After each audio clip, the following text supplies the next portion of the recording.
मैं प्रचंड हूँ, मैं दुख हरता हूँ दुख दंड। तो राम राम गाइस, स्वागत है आपका हमारे आज के नए ब्लॉग में। आज मैं जा रहा हूँ अपने गांव के महादेव जी के मंदिर में, जो हमारे गांव के बाहर ही बना हुआ है।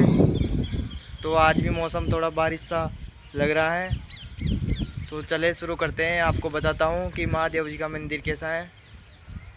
तो चलिए निकलते हैं गाइस महादेव जी के दर्शन करने के लिए। आप भी वीडियो पर बने रहें। तो दोस्तों आप देख सकते हैं कि आज मौसम कितना बढ़िया हो रहा है। आसमान में काले बादल छा रहे हैं और ये हमारे गांव की खाड़ी है और ये हमारे पीछे रह गया हमारा गांव, सामने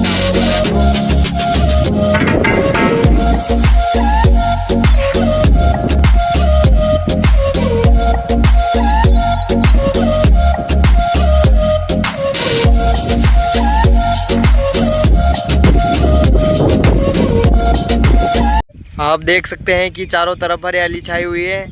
देखिए गाइस कितना खूबसूरत नज़ारा है। तो दोस्तों आखिरकार मंदिर का मेन गेट आ भी चुका है, तो अंदर चलती हैं। आपको बताते हैं कि महादेव जी का मंदिर कैसा है। ये रहा मेन गेट सामने।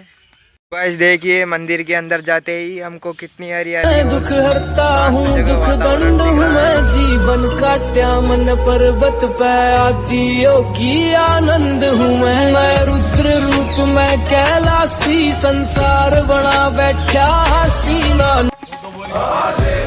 काल कर्म क्लेश भस्म जोगी निर्विशेष, आदेश आदेश आगे आगे गोरख जागे। अलख निरंजन काल काले था कल में जले, अघोर अग्नि में भाग्य डले। ओम रम रम रम हूँ फटकरी काल अग्नि। तो आई होप गाइस आपको व्लॉग अच्छा लगा होगा। लाइक करें, सब्सक्राइब करें और आगे की वीडियो देखने के लिए हमारे चैनल को बेल आइकन ऑन पे सेट करें। और पानी भी आ गया है देखिए।